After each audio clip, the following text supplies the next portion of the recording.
Hi, ഞാൻ ഷാക്കിർ. ഞാൻ അറബിക്സ് അക്കാദമിയിലെ MEP engineering faculty ആയിട്ട് വർക്ക് ചെയ്യുന്നു.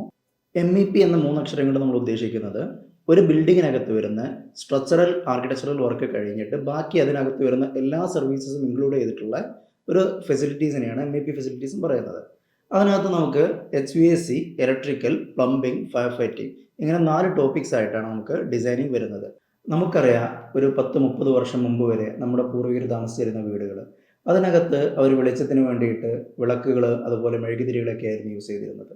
പക്ഷേ ഇന്നത്തെ സാഹചര്യത്തിൽ നമ്മൾ വിളക്കുകൾ മെഴുകുതിരികളൊക്കെ മാറ്റിയിട്ട് ഇലക്ട്രിക്കൽ ബൾബുകൾ പോലെ ഉള്ള കാര്യങ്ങളാണ് ഇപ്പോൾ വെളിച്ചത്തിന് വേണ്ടി നമ്മൾ യൂസ് ചെയ്യുന്നത്.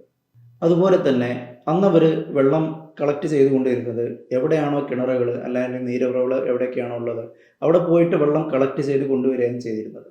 പക്ഷേ ഇന്നത്തെ സാഹചര്യത്തിൽ നമ്മൾ നമ്മുടെ ഓവർ ഹെഡ് ടാങ്കിൽ അല്ലെങ്കിൽ നമ്മുടെ വാട്ടർ ടാങ്കിൽ വെള്ളം തീർന്നു കഴിഞ്ഞാൽ ഒരു അരമണിക്കൂർ പോലും നമുക്ക് വെള്ളമില്ലാതെ ജീവിക്കുക എന്നുള്ളത് അസാധ്യമാണ്. അതുപോലെ തന്നെ നമ്മുടെ ഏതൊരു കാര്യം എടുത്ത് നോക്കിക്കഴിഞ്ഞാലും നമ്മൾ കാലത്തിനനുസരിച്ച് നമ്മുടെ മാറ്റങ്ങൾ കൊണ്ടുവന്നിട്ടുണ്ട്. അത് ഇനി ബിൽഡിംഗ് ഇൻഡസ്ട്രി ആണെന്നുണ്ടെങ്കിലും അതുപോലെ തന്നെ നമ്മുടെ മറ്റേത് മേഖല എടുത്ത് നോക്കിക്കഴിഞ്ഞാലും കാലത്തിനനുസരിച്ചുള്ള മാറ്റങ്ങൾ നമ്മൾ നടപ്പാക്കിക്കൊണ്ടിരിക്കുകയാണ്. ആ മാറ്റങ്ങളുടെ ഭാഗമായിട്ട് നമ്മുടെ ബിൽഡിംഗ് ഇൻഡസ്ട്രിയിലും ഒരുപാട് മാറ്റങ്ങൾ വന്നുകൊണ്ടിരിക്കുകയാണ്. നമുക്കിപ്പം ഒരു ബിൽഡിംഗ് കൺസ്ട്രക്ട് ചെയ്യണമെന്നുണ്ടെങ്കിൽ അതിനകത്ത് പ്രോപ്പർ ഡിസൈനിങ് ഉണ്ട്, അതുപോലെ തന്നെ പ്രോപ്പർ എഞ്ചിനീയറിംഗ് ഉണ്ട്, അതുപോലെ തന്നെ അതിൻ്റെ ആർക്കിടെക്ചറൽ കഴിഞ്ഞു കഴിഞ്ഞാൽ ബാക്കിയുള്ള MEP സർവീസസ് എല്ലാത്തിനും അതിൻ്റേതായ ഡിസൈനിങ്ങും കാര്യങ്ങളെല്ലാം വരുന്നുണ്ട്. ഇനി നമ്മൾ ഒരു ബിൽഡിംഗ് ഇൻഡസ്ട്രിയിലെ MEP സർവീസസിലോട്ട് വരുന്ന സമയത്ത് നമ്മൾക്ക് നോർമലി അറിയാവുന്ന എന്നുണ്ടെങ്കിൽ നമ്മൾ സ്ഥിരമായിട്ട് ഇടപഴകുന്ന ഒരു സർവീസാണ് ഇലക്ട്രിക്കൽ സർവീസസ്.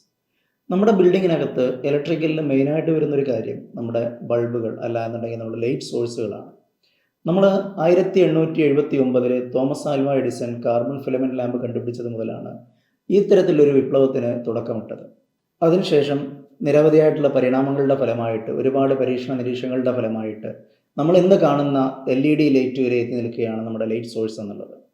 ആദ്യം നമ്മൾ കൊടുത്തിരുന്ന എന്നുണ്ടെങ്കിൽ ആദ്യം തോമസ് ആൽവ എഡിസൺ കണ്ടുപിടിച്ചിരുന്ന കാർബൺ ഫിലമെൻറ്റ് ലാമ്പിൽ നിന്നും നമ്മൾ ഫിലമെൻറ്റ് ലാമ്പ് മാറിയിട്ട് അതിൽ നിന്ന് ടങ്സ്റ്റൺ ഫിലമെൻറ്റ് ലാമ്പിലോട്ട് മാറി. അപ്പോഴും നമ്മുടെ ലൈറ്റിംഗ് എഫിഷ്യൻസി കുറവായിരുന്നു. പിന്നീട് അങ്ങോട്ട് നമുക്ക് ഫ്ലൂറസെൻ്റ് ലാമ്പുകൾ വന്നു, അതുപോലെ തന്നെ CFL കോമ്പാക്റ്റ് ഫ്ലൂറസെൻ്റ് ലാമ്പുകൾ വന്നു. അതിനുശേഷം നമ്മുടെ LED ലാമ്പുകൾ ഇപ്പോൾ അരങ്ങുവാഴുന്ന സമയമാണ്. ഇങ്ങനെ കാലാനുസൃതമായ മാറ്റങ്ങൾ ഓരോ മേഖലയിലും വരുന്നതനുസരിച്ച് നമ്മുടെ കാഴ്ചപ്പാടുകളും മാറേണ്ടതായിട്ടുണ്ട്. നമ്മൾ ഇന്ന് കാണുന്ന രീതിയിൽ കൺസ്ട്രക്ഷൻ മേഖല വികസിച്ചെത്തിയിരിക്കുന്നത് ഒരുപാട് പേരുടെ ഒരുപാട് നാളത്തെ പ്രയത്നത്തിൻ്റെ ഫലമായിട്ടാണ്. ഇലക്ട്രിക്കലിലോട്ട് വരുന്ന സമയത്ത് നമ്മൾക്കൊരു സിംഗിൾ ലൈറ്റ് പോയിന്റ് മുതൽ അവിടെ നിന്ന് അങ്ങോട്ട് നമ്മുടെ ട്രാൻസ്ഫോമർ എൻഡ് വരെയുള്ള ഓരോ കാര്യത്തിലും കൃത്യമായ ഡിസൈനിങ് ആവശ്യമാണ്. നമ്മുടെ രാജ്യത്ത് ഒരുപാട് ആളുകൾ ഇലക്ട്രിക്കൽ ഡിഗ്രി എന്നുണ്ടെങ്കിൽ ഇലക്ട്രിക്കൽ ഡിപ്ലോമ കഴിഞ്ഞ് വിദേശ രാജ്യങ്ങളിലോട്ട് തൊഴിലവസരങ്ങൾ അന്വേഷിച്ചുകൊണ്ടിരിക്കുന്ന സമയമാണ്. അവർക്ക് ജോലി ലഭിക്കാൻ സാധ്യതയുള്ളതും ഉയർന്ന വരുമാനം കരസ്ഥമാക്കാൻ പറ്റുന്നതുമായ ഒരു മേഖലയാണ് MEP ഇലക്ട്രിക്കൽ എന്നുള്ളത്. അതുപോലെ ഒരു ബിൽഡിങ്ങിനകത്തുള്ള പ്ലംബിങ്ങിൻ്റെ പ്രാധാന്യം നമുക്ക് മനസ്സിലാവുന്നത് നമ്മൾ ബാത്റൂമിനകത്ത് വരുന്ന ടാപ്പിലെ വെള്ളം തീരുന്ന സമയത്താണ്. പക്ഷേ ഇതിന് പിന്നിൽ ഒരുപാട് നാളത്തെ പ്രയത്നം എന്നുണ്ടെങ്കിൽ പലരുടെയും പല രീതിയിലുള്ള ഡിസൈനിങ്, അതുപോലെ തന്നെ പല രീതിയിലുള്ള എക്സ്പെരിമെൻസും കാര്യങ്ങളെല്ലാം കഴിഞ്ഞതിന് ശേഷമാണ് ഇന്ന് നാം കാണുന്ന രീതിയിലുള്ള പ്ലംബിംഗ് സിസ്റ്റം ഡെവലപ്പ് ആയിട്ടുള്ളത് എന്നുള്ളത് നാം ഓരോരുത്തരും മനസ്സിലാക്കാതെ പോകുന്ന ഒരു കാര്യമാണ്. പ്ലംബിംഗ് മേഖല എന്നുള്ളതും നമുക്ക് ഒരുപാട് തൊഴിലവസരങ്ങൾ നേടിത്തരുന്ന ഒരു മേഖലയാണ്. പ്രത്യേകിച്ച് നിങ്ങളൊരു മെക്കാനിക്കൽ ഡിപ്ലോമ അല്ലെങ്കിൽ ഡിഗ്രി കഴിഞ്ഞ ആളുകളാണെന്നുണ്ടെങ്കിൽ നിങ്ങൾക്ക് ഒരുപാട് തൊഴിലവസരങ്ങൾ പ്ലംബിംഗ് മേഖലയിൽ നിങ്ങൾക്ക് നേടാൻ പറ്റും. കേരളത്തിൽ ജീവിക്കുന്ന നമുക്ക് നമ്മുടെ നാട്ടിൽ അത്രയൊന്നും ആവശ്യകതയില്ലാത്തൊരു കൺസെപ്റ്റാണ് എന്നുണ്ടെങ്കിൽ ഒരു സർവീസാണ് ഫയർ ഫൈറ്റിംഗ് സർവീസ് എന്ന് പറയുന്നത്. ഇവിടെ നമുക്ക് ബിൽഡിംഗ് അപ്രൂവലിന് വേണ്ടി മാത്രമാണ് ഫയർ ഫൈറ്റിംഗ് സർവീസസ് നമ്മൾ പ്രൊവൈഡ് ചെയ്യുന്നത്, എന്നുണ്ടെങ്കിൽ ഒരു ബിൽഡിങ്ങിൽ ഇൻസ്റ്റാൾ ചെയ്യുന്നത്. അതിൻ്റെ പ്രോപ്പർ വർക്കിങ്ങും കാര്യങ്ങളൊന്നും നമ്മുടെ നാട്ടിൽ എത്ര പ്രോപ്പറായിട്ട് നടക്കുന്നില്ല എന്നുള്ളതാണ് യാഥാർത്ഥ്യം. ഒരു ബിൽഡിങ്ങിനകത്ത് ഒരു ഫയർ ആക്സിഡൻറ്റ് ഉണ്ടായിക്കഴിഞ്ഞാൽ ഒരുപക്ഷെ നമ്മൾക്ക് അവിടെയുള്ള സർവീസസുകൾ ഉപയോഗിക്കാൻ അറിയില്ല എന്നുണ്ടെങ്കിൽ അത് വലിയ ആക്സിഡൻറ്റിലോട്ട് എന്നുണ്ടെങ്കിൽ ഒരു സ്റ്റാർട്ടിംഗ് സ്റ്റേജിൽ സപ്രസ് ചെയ്യേണ്ട ഫയറിനെ നമ്മൾ വലിയൊരു ഫയർ ആക്സിഡൻറ്റിലോട്ട് മാറ്റിയേക്കാം. അതേസമയം ഫയർ ഫൈറ്റിംഗ് എക്യുപ്മെൻറ്റ്സ് ഉപയോഗിക്കാനുള്ള കൃത്യമായ ട്രെയിനിങ് നിങ്ങൾക്ക് കിട്ടിയതാണ് എന്നുണ്ടെങ്കിൽ ഒരുപക്ഷെ ഒരുപാട് ഫയർ ആക്സിഡൻറ്റ്സിൽ നിന്ന് നമുക്ക് ഒഴിവാക്കാമായിരുന്നു. ഒരു ബിൽഡിങ്ങിനകത്തുള്ള ഒരു ഫയർ ഫൈറ്റിംഗ് എക്യുപ്മെൻറ്റ്സിൻ്റെ എന്നുണ്ടെങ്കിൽ ഒരു ഫയർ എക്സ്റ്റിങ്വിഷർ മുതൽ അവിടെ നിന്ന് അങ്ങോട്ട് നമ്മുടെ ഫയർ ഫൈറ്റിംഗ് സിസ്റ്റത്തിലെ മെയിനായിട്ട് നമുക്ക് വരുന്ന സ്പ്രിംഗ്ലർ സിസ്റ്റംസ് വരെയുള്ള എല്ലാ സർവീസസിൻ്റെയും ഡിസൈനിങ്ങും ആൻഡ് ഡ്രാഫ്റ്റിങ്ങുമാണ് നമ്മുടെ ഫയർ ഫൈറ്റിംഗ് MEPയിൽ നമ്മൾ ഡിസ്കസ് ചെയ്യുന്നത്. MEPക്കകത്ത് അടുത്തൊരു സർവീസായ മെക്കാനിക്കൽ കൊണ്ട് ഉദ്ദേശിക്കുന്നത് ഒരു ബിൽഡിങ്ങിനകത്തുള്ള എയർ ക്വാളിറ്റിയുമായി ബന്ധപ്പെട്ട സിസ്റ്റംസിൻ്റെ ഡിസൈനിങ് ആണ്. അതിനകത്ത് നമുക്ക് ഹീറ്റിംഗ്, വെന്റിലേഷൻ, എയർ കണ്ടീഷനിങ് എന്നുള്ള HVAC എന്ന് നമ്മൾ ഡിനോട്ട് ചെയ്യുന്ന ടോപ്പിക്സ് ആണ് വരുന്നത്.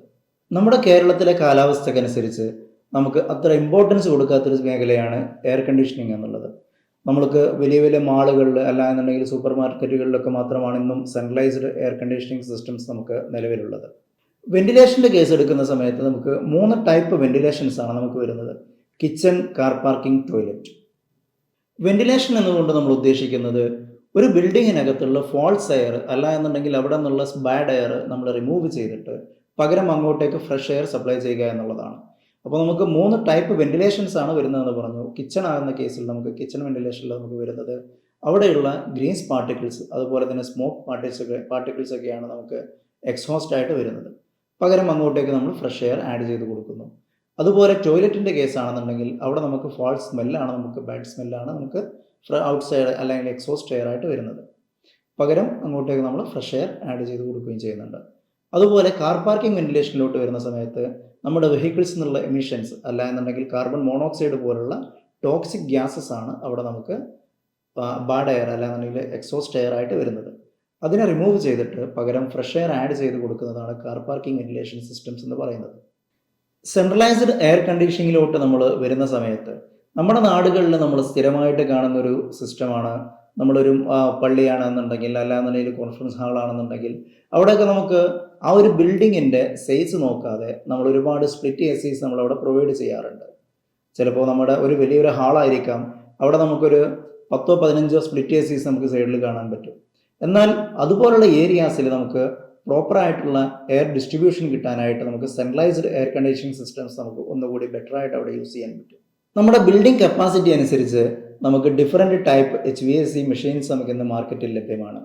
HVACയുടെ പ്രാധാന്യം നമുക്ക് മനസ്സിലാവണമെന്നുണ്ടെങ്കിൽ നമ്മൾ കുറച്ച് നാളുകൾക്ക് മുമ്പ്, കൃത്യമായി പറഞ്ഞാൽ 2022 സെപ്റ്റംബർ 12 ഖത്തറിൽ നടന്ന ഒരു കാര്യം നമ്മൾ ഒന്ന് ആലോചിച്ചാൽ മതി.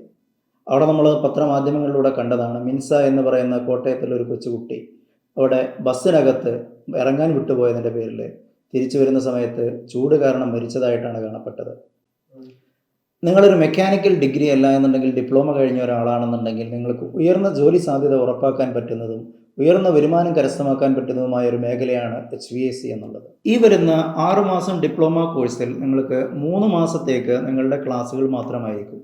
നിങ്ങൾക്ക് പ്രോപ്പറായിട്ടുള്ള ഡിസൈനിങ്, അതുപോലെ തന്നെ പ്രോപ്പറായിട്ടുള്ള ഡ്രാഫ്റ്റിംഗ്, അതുപോലെ മോഡലിംഗ് എല്ലാത്തിൻ്റെയും ട്രെയിനിങ് നിങ്ങൾക്ക് 3 മാസത്തെ കോഴ്സിലൂടെ നിങ്ങൾക്ക് നേടിയെടുക്കാനാവും. അതിനുശേഷം 3 മാസത്തിനിടയ്ക്ക് നിങ്ങൾക്ക് 2 പ്രൊജക്റ്റ് നിങ്ങൾ ഇൻഡിവിജ്വലായിട്ട് ചെയ്ത് അത് സബ്മിറ്റ് ചെയ്തതിന് ശേഷമാണ് നിങ്ങൾക്ക് ഒരു ഡിപ്ലോമ സർട്ടിഫിക്കറ്റ് നിങ്ങൾക്ക് അറോവിക്സ് അക്കാദമി പ്രൊവൈഡ് ചെയ്യുന്നത്. ഈ ഒരു 6 മാസത്തെ ഡിപ്ലോമ കോഴ്സ് കഴിയുന്നതോടുകൂടി നിങ്ങൾ MEP മേഖലയിലോട്ട് വേണ്ട രീതിയിൽ നിങ്ങളെ പ്രാപ്തമാക്കിയിട്ടാണ് ആരോവിക്സ് അക്കാദമി നിങ്ങളെ ഇവിടെ നിന്ന് പുറത്തുവിടുന്നത്.